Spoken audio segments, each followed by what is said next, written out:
Using the Pet Pro feature, select this option to boost pet hair filtering performance.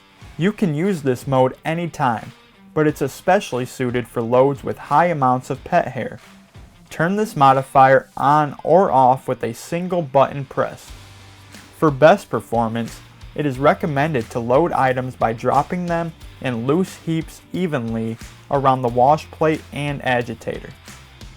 For some load sizes, Pet Pro must be selected in order to collect hair.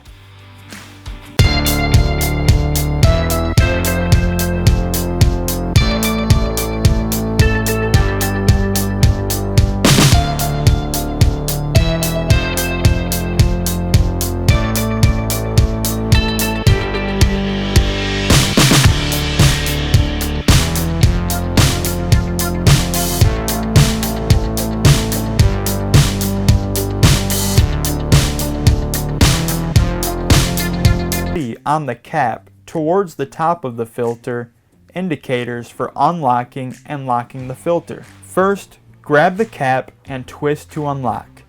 Remove the filter and empty collected material out of the filter cup. Reinsert the filter and twist to lock before beginning the next cycle. The filter is intended to be emptied between each cycle. If the filter is not emptied between loads, then collected material will build up and decrease the efficiency of the filter in future cycles. The filter may collect hair whenever it is installed, but it works best when the Pet Pro modifier is turned on.